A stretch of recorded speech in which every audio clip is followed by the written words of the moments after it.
ನಮಸ್ಕಾರ ಸ್ನೇಹಿತರೆ, welcome to Kempee's kitchen. ಇವತ್ತು ನಾನು ಬುಧವಾರದ ಲಾಗನ ಶೇರ್ ಮಾಡ್ತಾಯಿದ್ದೀನಿ.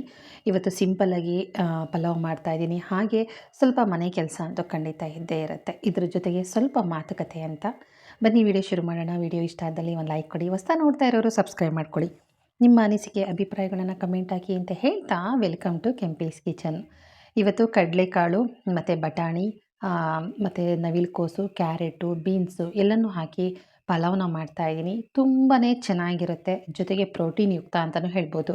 ಯಾಕೆಂದರೆ ಕಡಲೆಕಾಳು ನಿಮಗೆ ಗೊತ್ತಿರುತ್ತೆ ಎಷ್ಟು ರಿಚ್ ಪ್ರೋಟೀನ್ ಇರುತ್ತೆ ಅಂತ. ಸಿಂಪಲ್ಲಾಗಿ ಪಲಾವ್ ಮತ್ತು ಮನೆಗೆ ಇವತ್ತು ಸ್ವಲ್ಪ ಸಾಂಬಾರು ಮಾಡೋಣ ಅಂತ ಲೆಕ್ಕಾಚಾರ ಆಗ್ತದೆ. ತುಂಬ ಟೈಮ್ ಆಗಿತ್ತು ಅನ್ನೋ ಕಾರಣಕ್ಕೆ ಬೇಳೆ ಹೀರೆಕಾಯಿ ಹಾಕ್ಬಿಟ್ಟು ಉಪ್ಸಾರು ಮಾಡಿ ಒಗ್ಗರಣೆ ಮಾಡಿದ್ದೀನಿ. ಬನ್ನಿ ಸ್ವಲ್ಪ ಮಾತುಕತೆ ಅಂತ ಹೇಳಿದ್ನಲ್ವ, ಜೀವನದಲ್ಲಿ ತುಂಬ ವಿಷಯಗಳು ಇದೆ, ಎಲ್ಲವನ್ನೂ ಹೇಳೋದಕ್ಕಾಗೋದಿಲ್ಲ. ಒಂದು 4ರಿಂದ 5 ವಿಚಾರಗಳ ಬಗ್ಗೆ ಮಾತಾಡೋಣ ಅಂತ ಮಾತಾಡ್ತಾ ಅದ್ರ ವಿಚಾರದ ಬಗ್ಗೆ ನೀವು ಕಮೆಂಟ್ ಹಾಕಿ, ಆಯಿತಾ?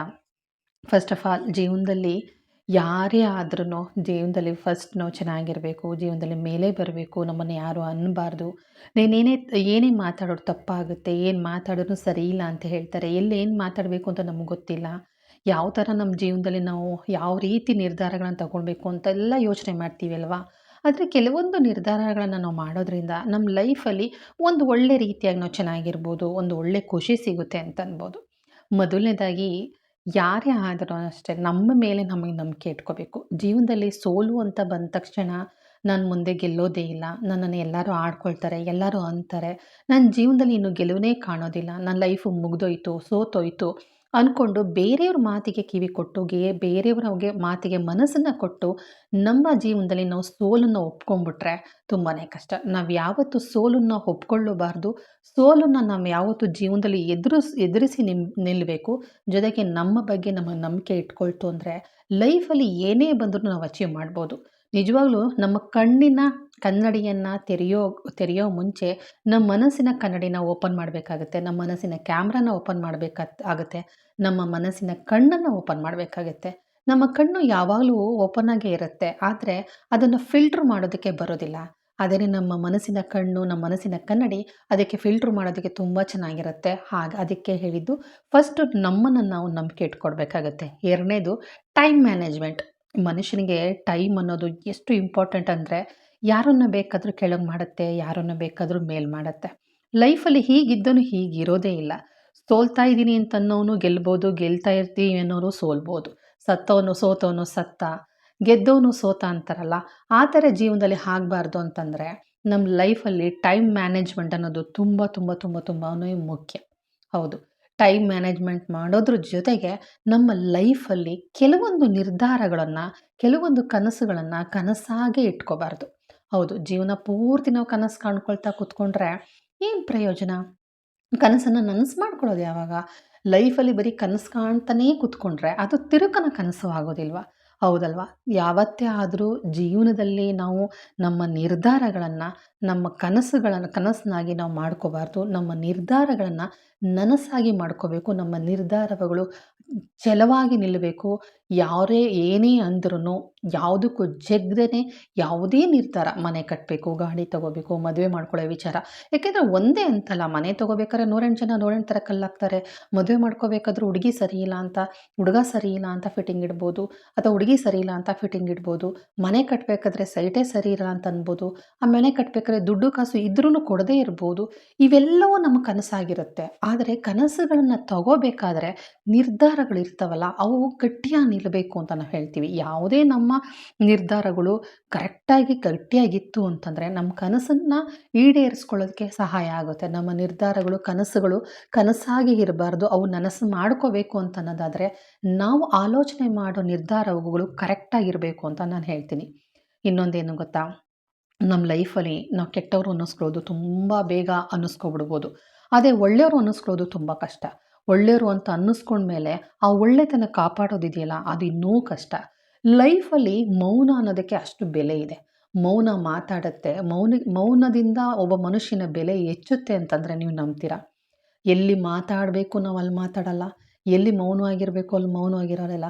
ವಟ ವಟ ವಟ ವಟ ಅಂತ ಮಾತಾಡ್ತಾನೆ ಇರ್ತೀವಿ. ಆದರೆ ಒಂದು ಸ್ವಲ್ಪ ಹೊತ್ತು ಮೌನನ ನಾವು ಲೈಫಲ್ಲಿ ಎಲ್ಲರೂ ಅಷ್ಟೇ ಜೀವನದಲ್ಲಿ ಪ್ರತಿ ದಿನವೂ ಎಲ್ಲಿ ಮೌನವಾಗಿರಬೇಕು ಅಲ್ಲಿ ಮೌನವಾಗಿದ್ದು, ಎಲ್ಲಿ ಮಾತಾಡಬೇಕು ಅಲ್ಲಿ ಮಾತಾಡಿದ್ರೆ ಮಾತ್ರ ನಮ್ಮ ಘನತೆ, ಗೌರವ ತುಂಬ ಹೆಚ್ಚಾಗುತ್ತೆ.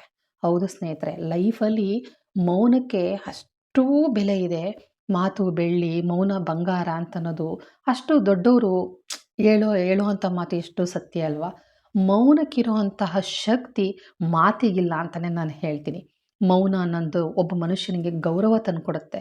ಮಾತು ತುದಿ ನಾಲಿಗೆಯಲ್ಲಿ ಹಾಡಿರ್ತೀವಿ. ನಾವು ಆಡಿರ್ತಕ್ಕಂಥ ಮಾತು ನಮಗೆ ನೆನಪಿರೋದಿಲ್ಲ. ಹೌದಲ್ವಾ? ಮಾತು ಆಡಿದ್ರು ಹೋಯ್ತು, ಮುತ್ತು ಒಡೆದ್ರು ಹೋಯ್ತು ಅಂತ ಹೇಳ್ತಾರಲ್ವಾ? ಆ ಥರ ಆಗೋದು ಬೇಡ ಅಂತನ್ನೋದಾದರೆ ಕೆಲವೊಂದು ವಿಚಾರಗಳಲ್ಲಿ ಸಾಧ್ಯವಾದಷ್ಟು ನಾವು ಮೌನವಾಗಿರೋದೇ ಮೇಲು. ಜೊತೆಗೆ ಏನು ಗೊತ್ತಾ? ಇನ್ನೊಂದು, ಎಲ್ಲಿ ಮಾತಾಡಬೇಕು ನಾನು? ಎಲ್ಲಿ ಮಾತಾಡಬಾರ್ದು? ಮಾತಾಡೋ ಮುಂಚೆ ನಮ್ಮ ವಾಯ್ಸ್ ಯಾವ ಥರ ಇರಬೇಕು? ಯಾವ ಥರ ಧ್ವನಿಲಿ ಮಾತಾಡಬೇಕಾಗತ್ತೆ? ಈಗ ಒಂದು ಸಭೆ ಸಮಾರಂಭಗಳಲ್ಲಿ ಹೋದ್ರೆ ವಿನಯತೆ, ನಮ್ರತೆಯಿಂದ ಮಾತಾಡಬೇಕಾಗುತ್ತೆ. ಒಬ್ಬರ ಜೊತೆ ನಮ್ಮ ಪರಿಚಯದವ್ರ ಹತ್ರ ಮಾತಾಡ್ಬೇಕಾದ್ರೆ ಪ್ರೀತಿಯಿಂದ ಮಾತಾಡಬೇಕಾಗುತ್ತೆ. ನಮ್ಮ ನಮಗಿನ್ನ ಚಿಕ್ಕವ್ರ ಜೊತೆ ಮಾತಾಡಬೇಕಾದ್ರೆ ಒಂದು ನಂಬಿಕೆಯಿಂದ ಮಾತಾಡಬೇಕಾಗತ್ತೆ. ನಮ್ಮ ಕುಟುಂಬದವ್ರ ಹತ್ರ ಮಾತಾಡಬೇಕಾದ್ರೆ ಒಂದು ಪ್ರೀತಿ, ವಿಶ್ವಾಸದಿಂದ ಮಾತಾಡಬೇಕಾಗತ್ತೆ. ಒಂದು ಹಾಸ್ಪಿಟಲಲ್ಲಿ ಮಾತಾಡಬೇಕಾದ್ರೆ ಹೇಗೆ? ಒಂದು ದೇವಸ್ಥಾನದಲ್ಲಿ ಮಾತಾಡೋದು ಹೇಗೆ? ಒಬ್ ಒಬ್ರ ಹತ್ರ ಮಾತಾಡೋದು ಹೇಗೆ? ಆ ಕಲೆನ ನಾವು ತಿಳ್ಕೊಂಬಿಡ್ತು ಅಂತಂದರೆ, ಮಾತು ಬಲ್ಲವನಿಗೆ ಜಗಳ ಇಲ್ಲ, ಊಟ ಬಲ್ಲವನಿಗೆ ರೋಗ ಇಲ್ಲ ಅಂತಾರಲ್ಲ, ಆ ಥರ. ಒಬ್ಬ ಮನುಷ್ಯನ್ನ ಮಾತಿಂದನೇ ಸೋಲಿಸ್ಬೋದು ಅಂತಂದರೆ ನೀವು ನಂಬ್ತೀರಾ? ಖಂಡಿತ ಅದು ಸತ್ಯ. ಒಬ್ಬ ಮನುಷ್ಯನ ಮಾತಿಂದನೇ ಸೋಲಿಸ್ಬೋದು, ಒಬ್ಬ ಮನುಷ್ಯನ ಮಾತಿಂದನೇ ಗೆಲ್ಲಿಸ್ಬೋದು ಸ್ನೇಹಿತರೆ. ಹಾಗಾಗಿ ಈ ಕೆಲವೊಂದು 5 ವಿಚಾರಗಳನ್ನ ಸ್ವಲ್ಪ ಜೀವನಕ್ಕೆ ಇನ್ನೂ ತುಂಬಾ ಇದೆ ಹೇಳ್ತಾ ಹೋದರೆ. ಇದೊಂದು 5 ವಿಚಾರ ಇದ್ದರೆ ಸಾಕಾಗೋಯ್ತಾ, ಇನ್ನೇನು ಬೇಡವಾ ಅಂತ ನೀವು ಕೇಳ್ಬೋದು. ಬಟ್ ಮುಖ್ಯವಾಗಿರೋದು ಒಂದು 5 ವಿಚಾರವನ್ನು ನಾನು ಹೇಳ್ತಾ ಇದ್ದೀನಿ. ಇದರ ಜೊತೆಗೆ ನಮ್ಮ ಹೆಲ್ತ್ ಆಗಿರ್ಬೋದು, ನಮ್ಮ ಊಟದ ವಿಚಾರ ಆಗಿರ್ಬೋದು, ನಮ್ಮ ಡಯಟ್ ಆಗಿರ್ಬೋದು, ಅಥವಾ ನಮ್ಮ ಲೈಫಲ್ಲಿ ನಾವು ಒಂದು ಅಚೀವ್ ಮಾಡೋದಕ್ಕೆ ಬೇಕಾಗಿರುವಂಥ ಹಣ ಆಗಿರ್ಬೋದು, ಪ್ರತಿಯೊಂದು ವಿಚಾರವೂ ಇದೆ. ಅದು ಎಲ್ಲ ವಿಚಾರಕ್ಕೂ ಇದು ಅನ್ವಯ ಆಗಿರುತ್ತೆ ಅನ್ನೋದು ನೆನಪಿಟ್ಕೊಳ್ಳಿ. ಈ 5 ವಿಚಾರಗಳು ತುಂಬಾ ಮುಖ್ಯ ಆಗಿರುತ್ತೆ, ತುಂಬ ಅನ್ವಯ ಆಗಿರುತ್ತೆ. ಹೌದು ಸ್ನೇಹಿತರೆ, ಮಾತು ಅಂತನ್ನೋದು ಮನುಷ್ಯನಿಗೆ ತುಂಬ ಮುಖ್ಯ. ಎಲ್ಲಿ ಮಾತಾಡಬೇಕು ಮನುಷ್ಯ ಅಲ್ಲಿ ಮಾತಾಡೋದಿಲ್ಲ, ಎಲ್ಲಿ ಮಾತಾಡಬಾರ್ದು ಅಲ್ಲಿ ಮಾತಾಡ್ತಾನೆ. ಅದಕ್ಕೆ ಮಾತಿನಿಂದನೇ ಬೆಲೆ ಕಳ್ಕೊಂಡ್ಬಿಡ್ತಾನೆ ಒಬ್ಬ ಮನುಷ್ಯ. ಒಂದು ಮಾತಿಂದ ಒಬ್ಬ ಮನುಷ್ಯನಿಗೆ ಗೌರವನ ಕಿರೀಟ ಬರ್ಬೋದು, ಒಂದು ಮಾತಿಂದ ಅವನು ಪಾತಾಳಕ್ಕೆ ಥು ಇಂಥ ಮನುಷ್ಯ ಅನ್ನಿಸ್ಕೋಬೋದು. ಮಾತಿಗೆ ಅಷ್ಟು ಶಕ್ತಿ ಇದೆ. ಜೊತೆಗೆ ಒಂದು ಗುಂಪಲ್ಲಿ ಕೂತ್ಕೊಂಡು ಮಾತಾಡ್ತಾ ಇದ್ದ ತಕ್ಷಣವೇ ನಂದೇ ನಡಿಬೇಕು, ನನ್ನ ಮಾತನ್ನೇ ಕೇಳಬೇಕು ಅಂತ ಯಾರ ಮೇಲೂ ಒತ್ತಡ ಹಾಕಬಾರ್ದು. ಫಸ್ಟ್ ಆಫ್ ಆಲ್ ಎದುರುಗಡೆ ಇರೋ ವ್ಯಕ್ತಿ ಏನು ಮಾತಾಡ್ತಾ ಇದ್ದಾನೆ ಅನ್ನೋದನ್ನು ಕೇಳಿಸ್ಕೋಬೇಕಾಗತ್ತೆ. ನಮಗಿಂತ ಚಿಕ್ಕವ್ರಿಗೆ ಮಾತಾಡೋ ಅವಕಾಶ ಕೊಡಬೇಕಾಗತ್ತೆ. ಹೊಸ ಹೊಸ ಆಲೋಚನೆಗಳು, ಹೊಸ ಹೊಸ ಒಂದು ಯೋಜನೆಗಳು, ಹೊಸ ಹೊಸ ಮಾತಾಡೋ ಒಂದು ಸ್ಕಿಲ್ ಇರುತ್ತಲ್ಲ, ಅದನ್ನು ನಾವು ತಿಳ್ಕೊಳ್ಳೋದಕ್ಕೆ ಅನುಕೂಲ ಆಗುತ್ತೆ. ಹಾಗಾಗಿ ಒಂದು ಗುಂಪಲ್ಲಿ ಮಾತಾಡೋದಕ್ಕೂ, ಮನೇಲಿ ಮಾತಾಡೋದಕ್ಕೂ, ಒಂದು ಸ್ಥಳಗಳಲ್ಲಿ ಒಂದು ಸಭೆ ಸಮಾರಂಭಗಳಲ್ಲಿ ಮಾತಾಡೋದಕ್ಕೂ, ಒಂದು ಸ್ಥಳದಲ್ಲಿ ಅದರದೇ ಆದ ಒಂದು ಮಾತಿಗೆ ಒಂದು ಮಹತ್ವ ಇದೆ ಅಂತ ಅನ್ನೋದು ಅಷ್ಟೇ ಸತ್ಯವಾದ ಮಾತು ಸ್ನೇಹಿತರೆ. ಹಾಗಾಗಿ ಫಸ್ಟು ಮಾತನ್ನು ಎಲ್ಲಾಡಬೇಕು, ಹೇಗೆ ಆಡಬೇಕು, ಹೇಗೆ ಆಡಬಾರ್ದು ಅನ್ನೋದು ತಿಳ್ಕೊಂಡ್ರೆ ಏನು ಬೇಕಾದರೂ ನಾವು ಮಾತಿನಿಂದನೇ ಗೆಲ್ಬೋದು, ಮಾತಿನಿಂದನೇ ಒಬ್ಬ ಮನುಷ್ಯನ ಸೋಲಿಸ್ಬೋದು. ನಿಜವಾಗ್ಲೂ ಚಾಕು ಚೂರಿನೇ ಬೇಕಾಗಿಲ್ಲ ಒಬ್ಬ ಮನುಷ್ಯನ ಸಾಯಿಸೋದಕ್ಕೆ. ಜಸ್ಟ್ ಒಂದು ಮಾತೇ ಸಾಕು ಅಲ್ವಾ? ಮಾತಿಗೆ ಅಷ್ಟೊಂದು ಶಕ್ತಿ ಇದೆ ಅಲ್ವಾ? ಬನ್ನಿ, ಇವತ್ತು ಪಲಾವ್ ಮಾಡ್ತಾ ನಿಮ್ಮ ಜೊತೆ ಮಾತಾಡಿದೆ. ಈ ಮಾತಿನ ಬಗ್ಗೆ ನಿಮ್ಮ ಅಭಿಪ್ರಾಯ ಏನು? ಖಂಡಿತ ಕಮೆಂಟ್ ಹಾಕಿ. ನನಗೆ ಗೊತ್ತಿರೋ ಅಷ್ಟನ್ನು ಒಂದು 5 ವಿಚಾರಗಳ ಬಗ್ಗೆ ಮಾತಾಡಿದ್ದೀನಿ.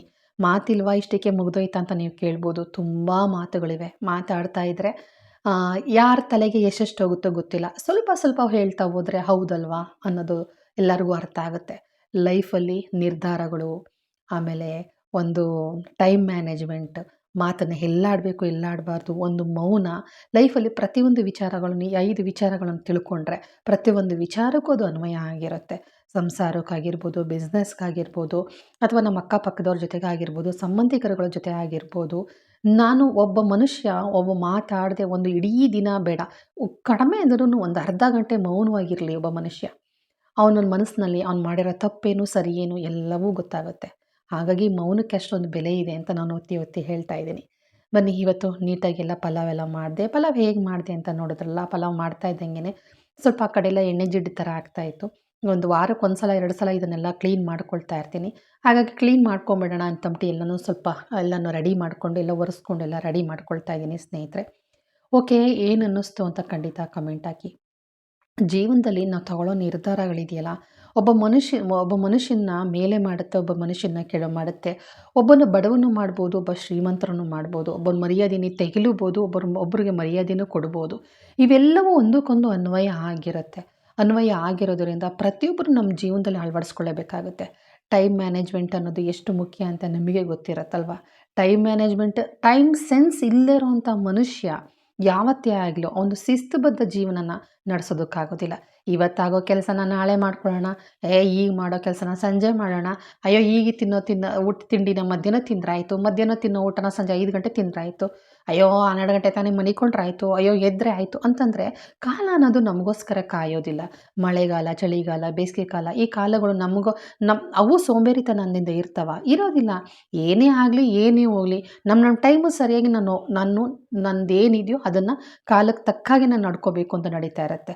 ಹೌದಲ್ವಾ? ಟೈಮ್ ಸೆನ್ಸ್ ಅನ್ನೋದು ಅಷ್ಟು ಮುಖ್ಯ ಆಗಿರುತ್ತೆ. ಲೈಫಲ್ಲಿ ಏನೇ ಆದ್ರೂ ಒಂದು ಟೈಮ್ ಸೆನ್ಸ್ ಅಂತ ಇದ್ದರೆ ಯಾವ ಮನುಷ್ಯನೂ ಸಹ 1 ನಿಮಿಷ ಫ್ರೀಯಾಗಿ ಕೂರೋದಿಲ್ಲ, ವೇಸ್ಟಾಗಿ ಯಾರೂ ಮಾತಾಡೋದಿಲ್ಲ. ಯಾವುದೇ ಕಾರಣಕ್ಕೂ ಏನೇ ಮಾಡಬೇಕಾದ್ರೂ ಸಕ್ಸಸ್ ಅಂತ ಕಾಣಬೇಕಾದ್ರೆ ಟೈಮ್ ಸೆನ್ಸ್ ಅಂತ ಅನ್ನೋದು ತುಂಬ ಮುಖ್ಯ ಆಗಿರುತ್ತೆ ಸ್ನೇಹಿತರೆ. ಹಾಗಾಗಿ ಟೈಮ್ ಸೆನ್ಸ್ ಅನ್ನೋದು ಅಷ್ಟು ಇಂಪಾರ್ಟೆಂಟ್. ಗಂಡಸಾಗಲಿ ಹೆಂಗಸರಿಗಾಗಲಿ ಯಾರಿಗೆ ಆದ್ರೂ ಜಸ್ಟ್ ಒಂದು ಹಾಫ್ ಆನ್ ಅವರ್ ಲೇಟಾಗಿದೆ ಹೇಳಿ, ಮಕ್ಕಳಿಗೆ ರೆಡಿ ಮಾಡಿ ಕಳಿಸೋದಕ್ಕೆ, ಗಂಡನಿಗೆ ಬಾಕ್ಸ್ ತಿಂಡಿ ಹಾಕೋದಕ್ಕೆ ನಾವು ಎಷ್ಟು ಪರದಾಡ್ತೀವಿ ಅಲ್ವಾ. ಹಾಫ್ ಆನ್ ಅವರ್ ಟೈಮನ್ನು ವೇಸ್ಟ್ ಮಾಡಿದ್ದಕ್ಕೆ ಆ ದಿನ ಎಲ್ಲ ಒದ್ದಾಟ, ಆ ದಿನ ಎಲ್ಲ ಪರದಾಟ, ಬೈಗಳುಗಳು, ಅತ್ತೆಯಿಂದ ಬೈಗಳ, ಗಂಡನಿಂದ ಬೈಗಳ, ಆ ಮಕ್ಕಳು ಟೈಮ್ ಆಯಿತು ಅಂತ. ಅದ್ರ ಜೊತೆಗೆ ನಮ್ಮ ಮನಸ್ಸೇ ನಮಗೆ ಒಪ್ಪಿಗೆ ಆಗೋದಿಲ್ಲ. ಹಾಳಾದ ನಿದ್ರೆ ಬಂದುಬಿಡ್ತು, ಹಾಳಾದ ಮೊಬೈಲ್ ನೋಡ್ತಾ ಕೂತ್ಕೊಂಡ್ಬಿಟ್ಟೆ ನಾವು ಅಂತೆಲ್ಲ ಅಂತೀವಲ್ವ. ಹೌದು, ಟೈಮ್ ಸೆನ್ಸ್ ಅನ್ನೋದು ತುಂಬ ಮುಖ್ಯ. ನಾವು ಎಷ್ಟು ಹೊತ್ತು ಮೊಬೈಲ್ ನೋಡಬೇಕು, ಎಷ್ಟು ಹೊತ್ತು ಟಿ ವಿ ನೋಡಬೇಕು, ಎಷ್ಟು ಹೊತ್ತು ಪುಸ್ತಕವನ್ನು ಓದಬೇಕು, ಎಷ್ಟು ಹೊತ್ತು ಮೌನವಾಗಿರಬೇಕು, ಯಾವ್ಯಾವ ಟೈಮ್ಗೆ ಏನೇನು ಕೆಲಸವನ್ನು ಆಗಬೇಕು, ಅದೆಲ್ಲವೂ ಟೈಮ್ ಸೆನ್ಸ್ಗೆ ಅನ್ವಯಿಸಿರುತ್ತೆ. ಹಾಗಾಗಿ ಮುಖ್ಯವಾಗಿ ಗಂಡು ಮಕ್ಕಳಿಗೆ ಹೆಣ್ಮಕ್ಳಿಗೆ ಇಬ್ಬರಿಗೂ ಹೇಳೋದಿಷ್ಟೇ, ಲೈಫಲ್ಲಿ ಕೆಲವೊಂದು ವಿಚಾರಗಳನ್ನು ನಾವು ಅಳವಡಿಸ್ಕೊಂಡ್ಬಿಟ್ರೆ ನಾವು ಯಾರ ಹತ್ರನೂ ಕೈ ಒಡ್ಡೋದು ಬೇಕಾಗಿಲ್ಲ. ಇನ್ನೊಬ್ಬರ ಕೈಲಿ ನಾವು ಒಂದು ರೀತಿಯಾಗಿ ನಾವು ನಮ್ಮನ್ನು ಕೀಳರಿಮೆಯಾಗಿ ನೋಡ್ತಾರೆ ನೋಡಿ, ಆ ಥರ ನೋಡಿಸ್ಕೊಳ್ಳೋ ಅವಶ್ಯಕತೆಯೂ ಇಲ್ಲ ಅಂತ ಹೇಳ್ತೀನಿ. ಓಕೆ ಸ್ನೇಹಿತರೆ, ನನ್ನ ಈ ಪುಟ್ಟ ವಿಡಿಯೋನ ಇಲ್ಲಿಗೆ ಮುಗಿಸ್ತಾ ಇದ್ದೀನಿ.